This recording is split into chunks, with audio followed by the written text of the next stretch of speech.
Andy Edwards. Never heard of him.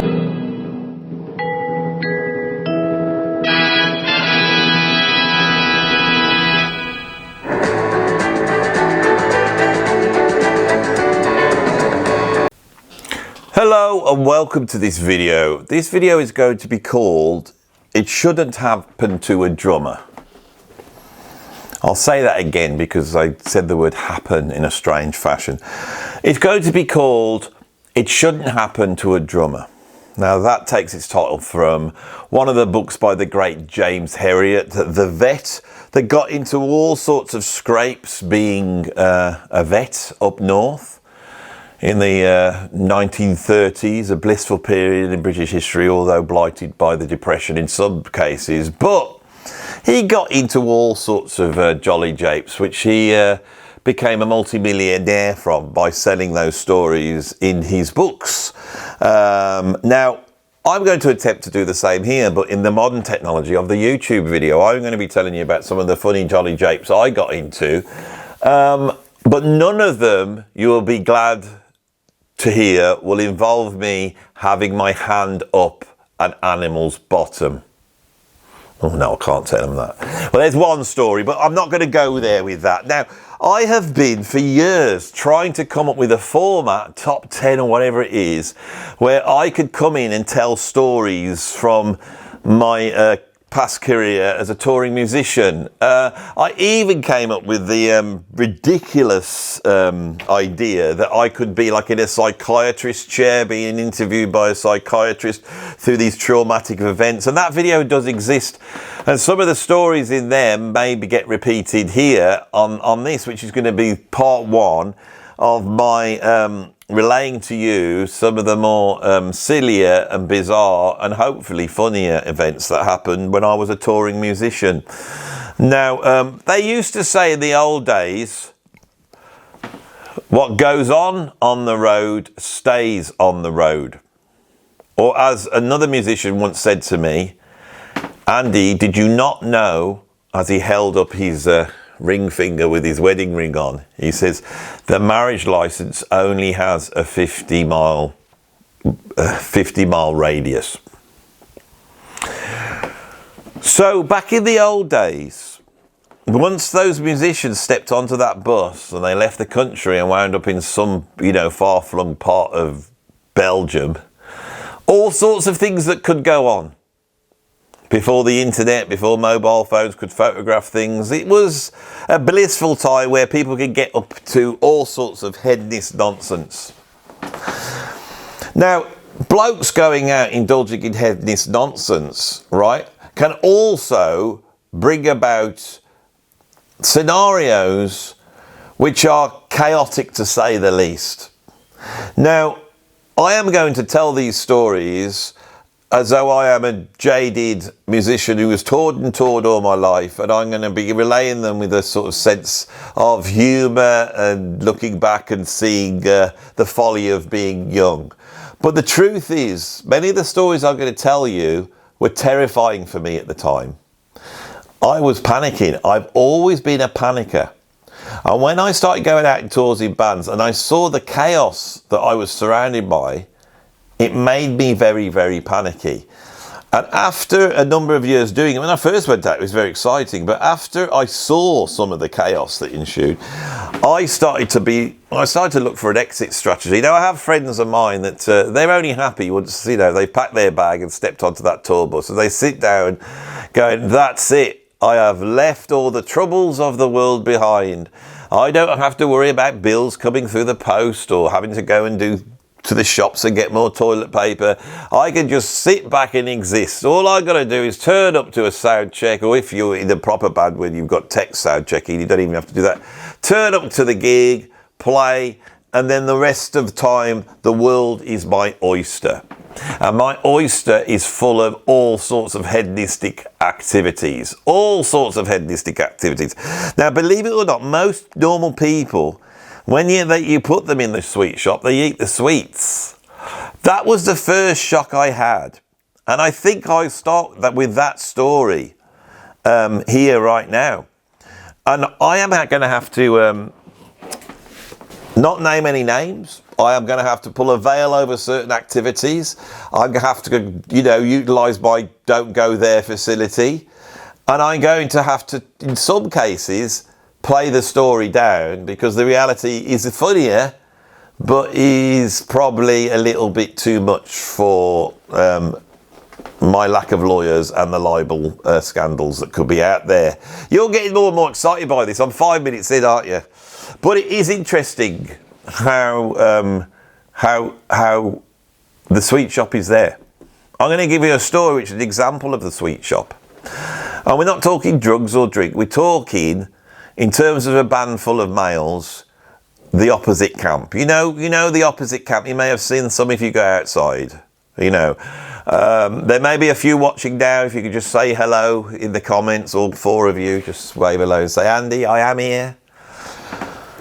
But on the whole, this thing is a very male-dominated world, isn't it? The influence of the female sort of input to the culture of the tour bus, it's not really there. So, first time I went on tour properly, left the country, was when I got the gig with Robert Plant. I'd done some touring in the UK, but I never left the country. And we went away on tour. Now, I'm going to tell this story because it doesn't incriminate anybody that was in that band. So if you want to go up and look at that band and see, somebody in this band must have been doing something naughty. None of them were, right? Perhaps. So, we're doing this gig. Now, this is the first time I've gone abroad. It's the first time I've gone abroad with Robert Plant. All I care about is doing a good job. I was always a good boy. All I ever wanted to do was to do a good job. I just wanted to do a good job. I just wanted to play my drums and, you know, and do okay. Now, and here another story comes in. This is the way these videos will work. A year or so before, I got on a proper tour. Can't remember who with. And when we got that first gig out the way, right, you walked out into a dressing room. I had combat trousers on, and it was just a big rider full of alcohol, right? So I started knocking down bottles of wine, as you do, knocking down the bottles of wine, right after the gig. Thirsty, I'm sweating. I need to get my liquids in me. So I'm so thirsty. I can do a whole bottle of wine like that. Oh, I'm so thirsty, and oh, it's cooling me down. And then I get all these bottles of beer and I stick them into my combat trousers.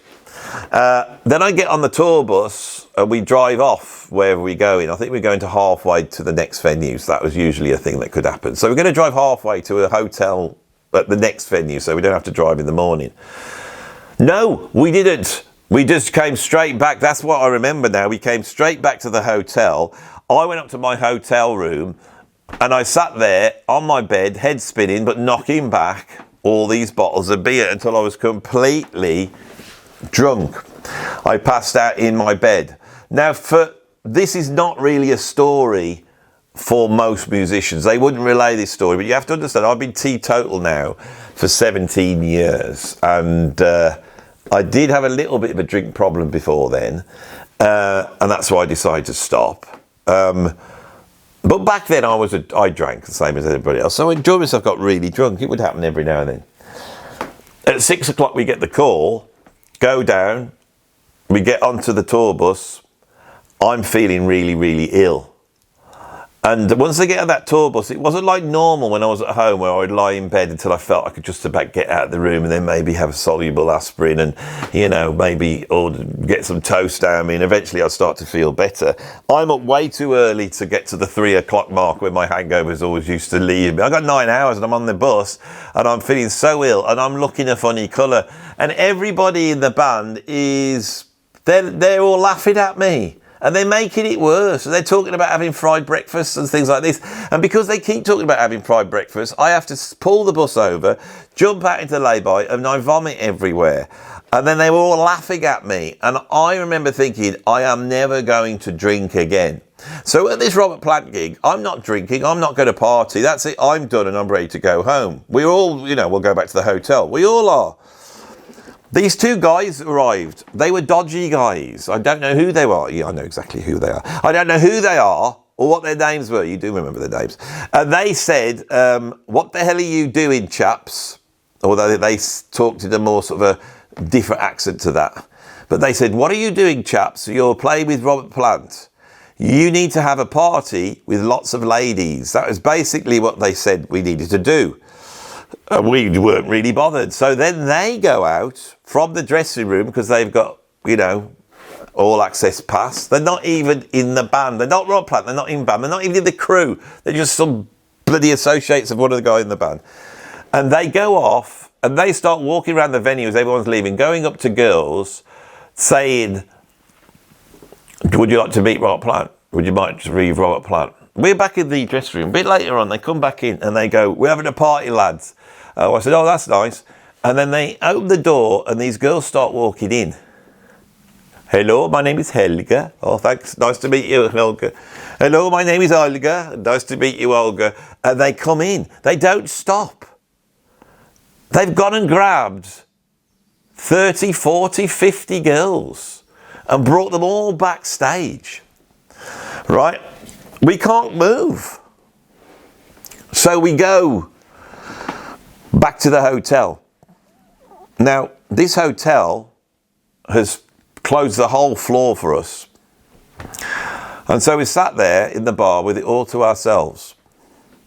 Each member in the band is sat there, each ugly, bloody, you know, nothing special. They're all sat there with a smattering of Swedish beauties around them. Now, me being me, and I never got involved in this neck of the woods, so if you're hoping for a ton of these type of stories, I've only got a few and none of them involve me, right? But I'm sat there and I'm chatting to this one girl and I've got into a proper conversation with her. We just chatted away. And she says, your party you're having, it's all girls. Why is that? And I went, oh, no, don't worry about all these chaps here. We're all married and we're all, you know, it's just, they're just a bit of silliness, you know. And as I said this, one of the chaps aligned to the band was bending over a pool table. And they got the trousers pulled down. The pants were still up. The bottom wasn't exposed. But two girls were whipping him with some sort of implement. And as I said it, I thought, maybe this party isn't as innocent as I thought it should be.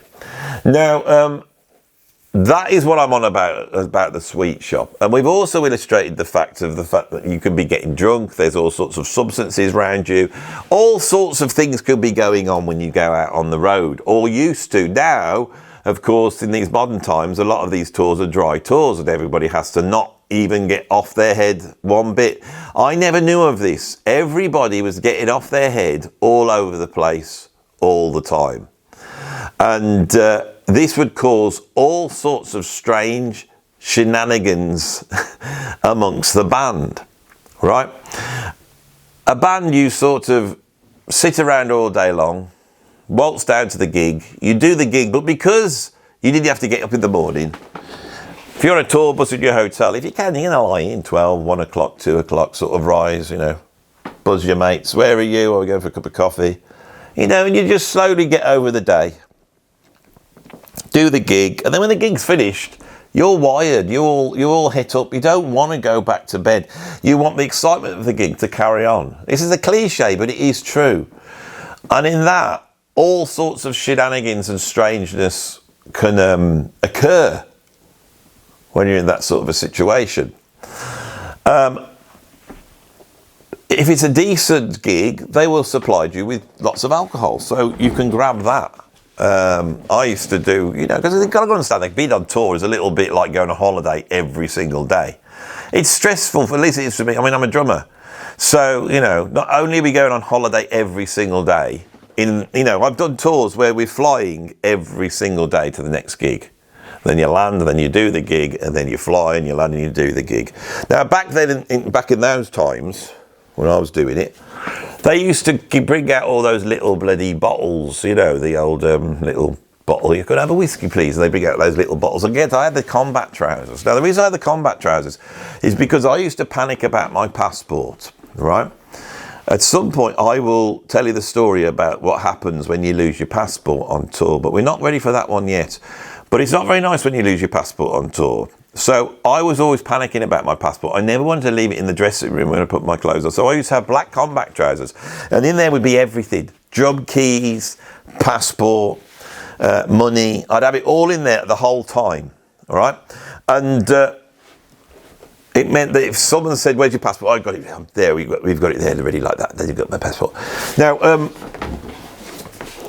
I would then force into my trousers all these little bottles off the airplane. So, if we did a week of flights, I might have sort of 6 or 7 of these little whiskies and brandies and gin and tonics or whatever it is. Secluded. I would tinkle as I walked along, and when I got a little bit stressed in a certain situation, I could take one of those bottles out and I would drink it. Another problem I had was I would smoke heavily when I was on tour. It always seemed that the cool blokes would go, you'd be setting up for the gig waiting around, and they go, "Do you want to go for a fag?" And you go, "Oh, someone to talk to." So you'd go out the back or whatever. In America, you wouldn't even have to do that, but we'd still go out and have a cigarette, and that was a nice thing. I'm peddling here because the stories are flashing into my head, and I've got to be honest, the remembrance of alcohol and all these types of things and the silly shenanigans that you get up to in that situation, they're too numerous. This is perhaps one of the most bizarre stories, and I've told it before, but I will tell it again. Just up the road from where I live, there is a zoo called Dudley Zoo. And in the centre of Dudley Zoo is a place called the Queen Mary Ballroom, which is a tea room for the zoo. When I played with Robert Plant, Robert had this idea of doing a concert inside the zoo in the Queen Mary Ballroom. So we go up to the zoo, and it's brilliant because we're in our cars, we've got all our gear, so we're allowed to drive into the zoo. So we're driving around all the paths. The zoo's not open, driving around all the paths, going past the lions and the monkeys, the giraffes, like this. And we get up to Queen Mary Ballroom, park down the side of it, and I get my drums in. They brought a big PA in, we set up, we're all about to go, and then it's like you set up, you're waiting to go on. A couple of drinks just to steady the nerves, a bit of Dutch courage. And then my mate Tim says, "Hey Andy, why don't we have a look around the zoo?" "Well, it's shut, isn't it? It's dark. There's no point. We can't go and look around the zoo when it's dark." "Oh, come on, it'll be funny. Let's just have a walk around the zoo." So we walk out. I've got my stage clothes ready to go on. We're literally going to go on in about an hour or so, 3/4 an hour, bit of time to kill. So we climb up over the fence into the zoo. Now we're walking around the zoo like this. There's all that going on in the dark, maybe not that, I've exaggerated that bit, but the rest of it is not exaggerated, right? So I am walking around and I think, we better head back. Tim, we better head back. Okay then, mate. I'll just have a wee. So I decide to have a wee, and I decide to go behind a bush. So I go behind this bush, and in the dim moonlight, I could see that there's the bush, and then there's a wall over there, and in front of me looks like a great big concreted area. Now, it's not a concrete area, it's the pond or pool, or whatever you want to call it, where the penguins live. And it's got some stuff on it, and in the light, and it just being flat, no wind, it just looks like concrete to me. Now, this pond is been cast, so it's like a big sort of egg cup shape, right? It's not like a drop and then in, it's like an egg cup that comes in like this.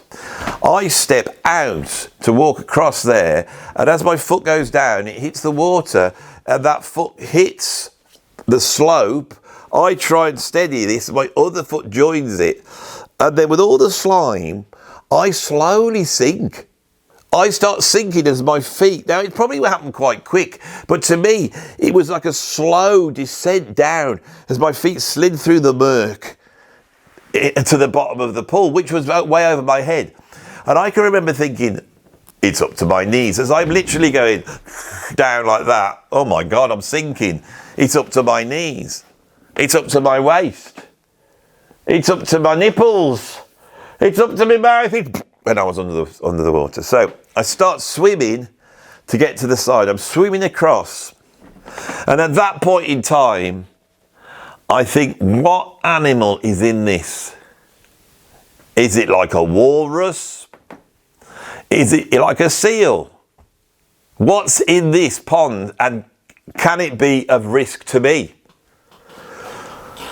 Now, in the dark, when you've had a couple of drinks and you're in an animal pit like that and you're swimming, the thought process goes like this. I hope it's not a walrus. It's probably not a walrus.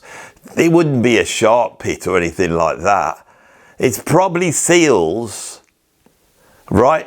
And then your mind checks whether seals are a threat. And the answer that comes back is, I don't actually know. I would not like to say, are they meat eaters, seals? Well, they eat fish, don't they? What if they try and bite a finger off or something? Then I went, that's probably penguins though, because they wouldn't have anything you could just walk up to. I've walked up a step, gone over a little fence. This is the penguin pit. I think it was the penguin pit. So I then thought, can penguins hurt you?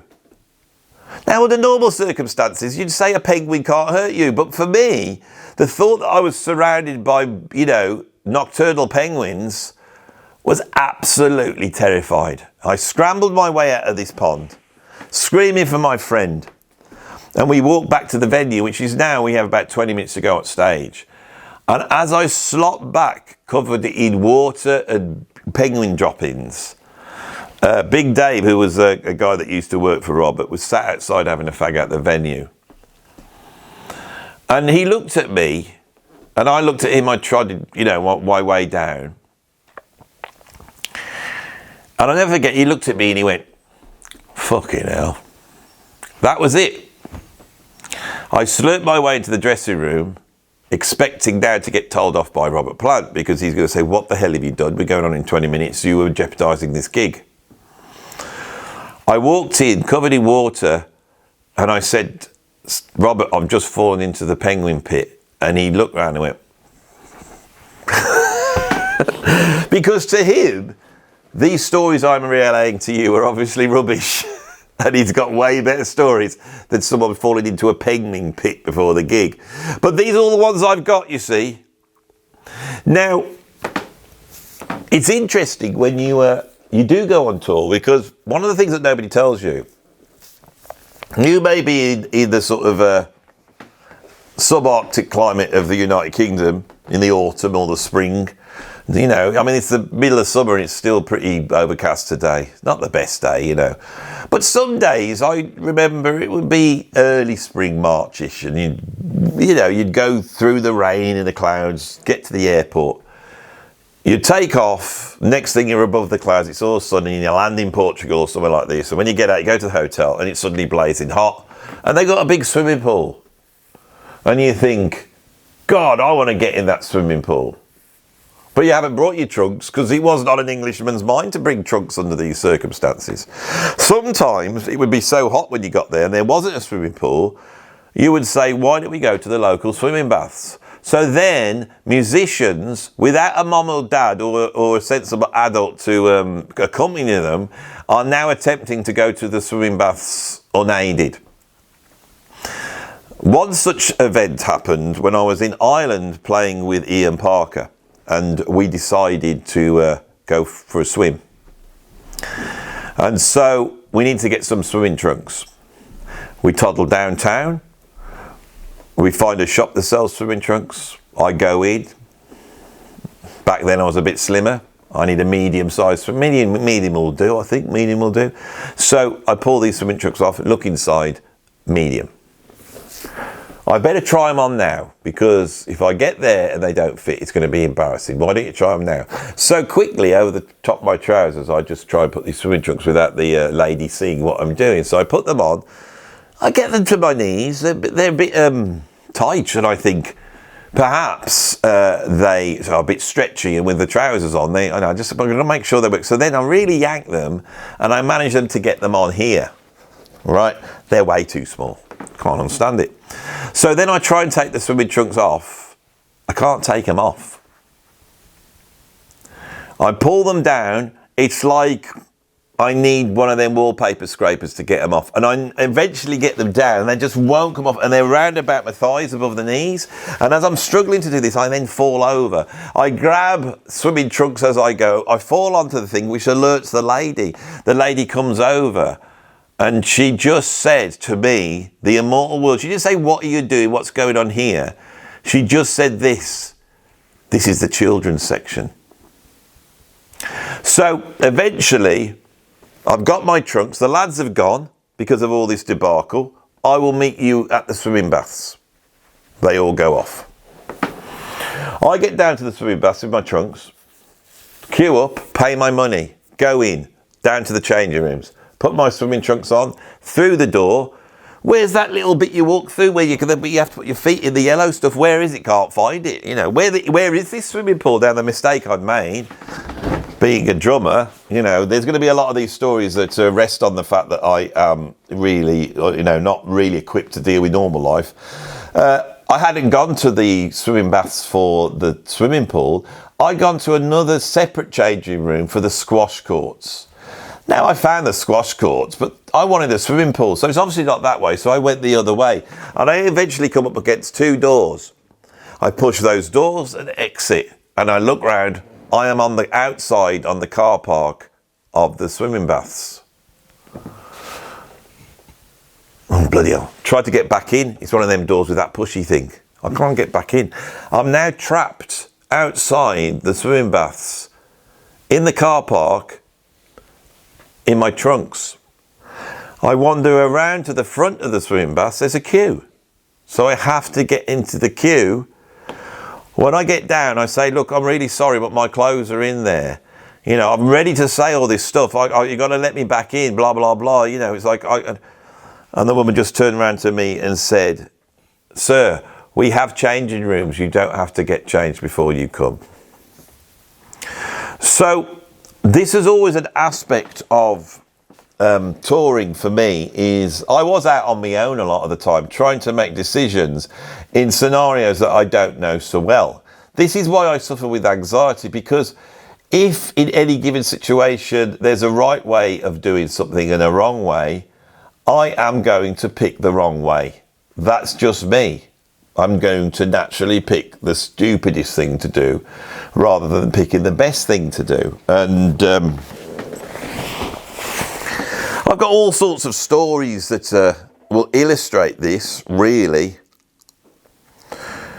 But I have to say at this point, because what's just popped into my mind is I have to say, along with all this silliness and trauma and stress that you go through, there's also moments that are absolutely so wonderful. It's a little bit like you're living your life to the full, you know, and there's positives and there's negatives. Yeah, that seems to be the case, you know. Now, one of the positive things I remember was we were playing in Italy with Rock Plant, and we're playing in Naples. Now, Naples, I'm quite aware of, can be quite violent. And remember, I think that Zeppelin got into trouble in Italy at one point. There was a riot, and I didn't Frank Zappa get into a riot situation? Was that Naples? I don't know. You can put it in the comments. Anyway, I've got a vague idea that Naples, it could be a bit dodgy. We're driving towards Naples on a tour bus now. As we enter Naples, every other sign that's going past, every other advert that's on the thing is for our gig. And they've used a photograph of the whole band. I'm arriving, this is what I'm saying about bizarre, wonderful, and yet strange situations. I'm arriving in a city that I've never been to before, and my face is everywhere, huge, it's everywhere. You know, every 100 yards on this road. Then you get into the town, it's all over. They build posters, the whole bloody thing. The reason is because this gig was not in a venue. It was a public gig. It was a gift of the people who ran Naples. So they had set up a stage in the middle of Naples in a natural square, which was flanked by a whole bunch of high-rise buildings, like this on each side. So we go to the venue. We set up, get in the dressing room, we sound check. There's people all around us. I say, where's the toilet? Toilets are always a big feature in my life. There's no toilet, so I have to go, leave the venue, go off, walk halfway across town, find a cafe, go in, have a coffee, go for a wee, come back. And I'm thinking, I'm going to need a wee before I go on stage. It's a bit of a worry. So, we sound check, we come off, we sit in the dressing room, and the gig is about to start. Right, got half an hour to go. I walk out, An audience is amassed of around about 20,000 people, and they are all around. They're not just out front, they're all around the back as well. You've got the stage at one end of the square. They have put a wall around the stage with the dressing rooms, but you cannot exit. We're all trapped in there to the end of this gig. I need a wee. So I decide to climb underneath the stage, which was at about this much thing, and I crawl in like this. It's all shuttered off. No one can see you.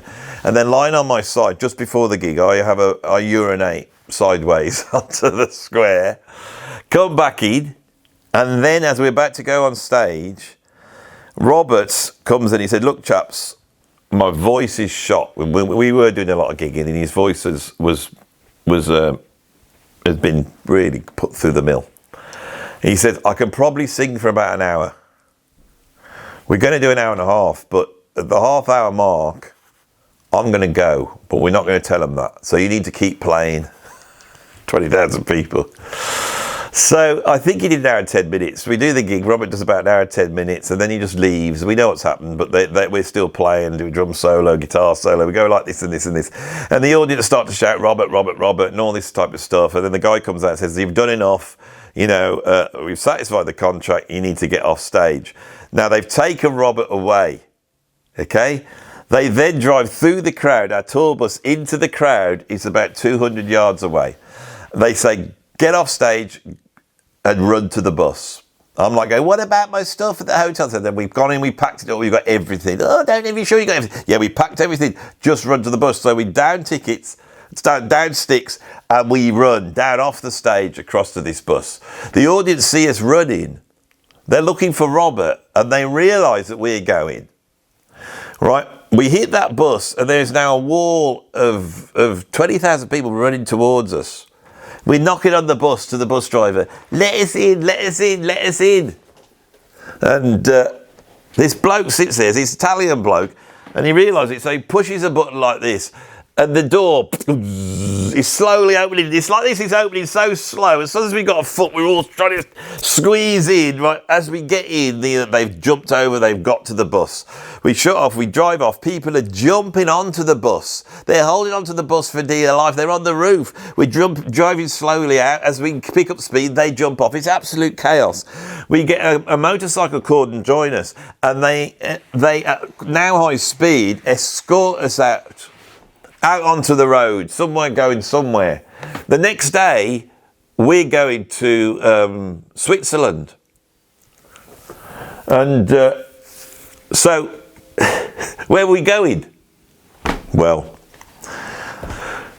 we've decided to change the plan. Robert's gone to a hotel there. We're going to take you to a different hotel. Now, all the way through this Italian gig, I've got to be honest, I don't want to besmirch the Italians, but the blokes who were looking after us, they did look a bit cliched, if you know what I'm saying. Big blokes, double-breasted jackets, hats, Tommy gun. No, it wasn't quite that bad, but they did look like they did work for a certain famous organisation. There was one moment I can remember where, and I'm not saying they did, but there was one moment when we went for a meal.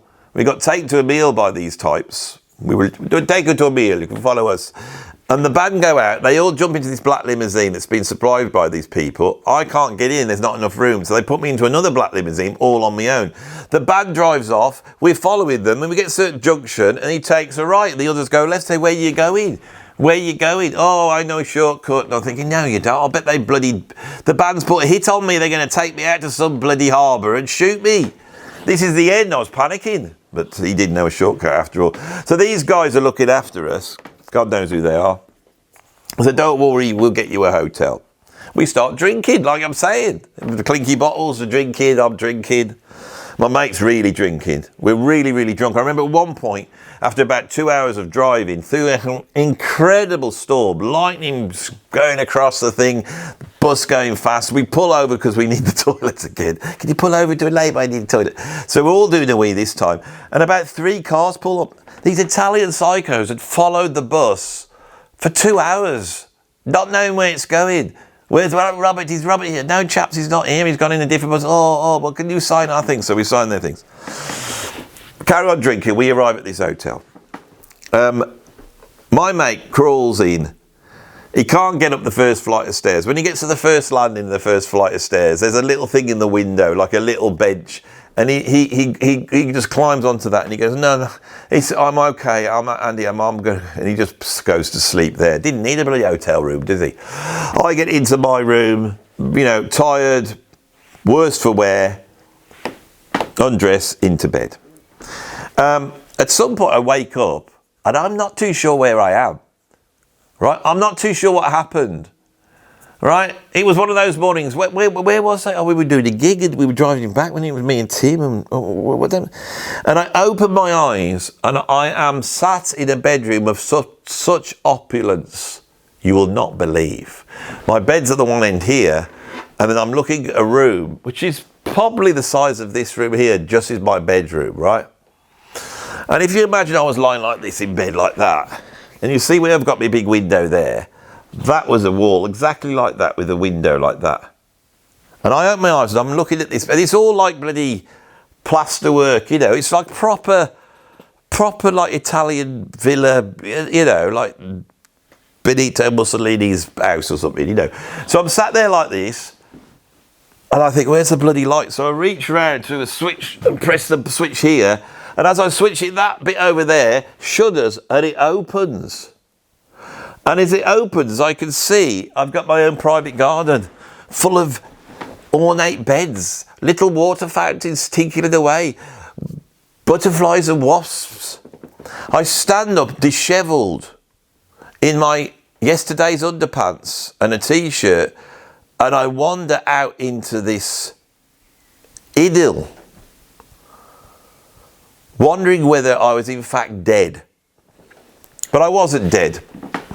We get the call. We're now going to fly over the Alps from wherever we were down to Switzerland. We got taken off to this airport. When we arrived at the airport, I remember we got on a thing to get on our flight. All the big jumbo jets, and as we drive down the runway, the jets are getting smaller and smaller, and eventually they're like the ones with the propellers. We look and we laugh and say, oh my God, can you imagine having to fly over the Alps in that little one at the end? Tiny little airplane at the end, it was 10-seater. That's our plane. Brilliant. Bloody noisy, you couldn't speak. Getting it up and down like that over the Alps and down to Switzerland. We arrive in Switzerland, and this is the gig where we're playing a festival, we're headlining it. Second on the bill is Billy Cobham. I've got, in effect, my hero is supporting me. I get told, and I never knew whether this was true, that Narada Michael Walden, my hero, was also there watching the gig. But somebody who did come to see that gig was Bridget Nielsen. Now, did anything happen untoward in that Swiss gig? No. I believe that the bedroom I had was also utilised in a previous time by Richard Wagner, and I was also told Nina Simone had slept in that room as well. But that Swiss gig went, I'm trying to think, did anything happen really of note on that Swiss gig? Oh, there was that girl with the leopard skins. Yeah. Anyway, that is not going to be told. So we're at 38 minutes. There's only so much you could take of these, but this is part one of It Shouldn't Happen to a Drummer, a series I will venture into. And as I get old, you may get the same stories twice. I've only got a certain amount of stories, but I have relayed today some of the sort of well-known ones, the ones I dine out on. Not all of them, still got a load to go, but I also want to get into the more sort of mundane ones, but for me, the more comic ones. Anyway, I hope you appreciated this video. If you did, you've got to like it, because I'm not doing the normal thing and the algorithm will go, Andy, what the hell are you doing? Where's the top 10? You know, you've had 2 like performance videos with music in them, right? I'm not sending anybody your way. So if you're watching this, like and subscribe, put a comment on to bring some other people in, because I get a bit fed up doing top 10s. You must get fed up with them as well. So there's some stories about being on the road. Hope you like them. If you did, great. If you didn't, I'll do something else. Thank you for watching. Bye bye.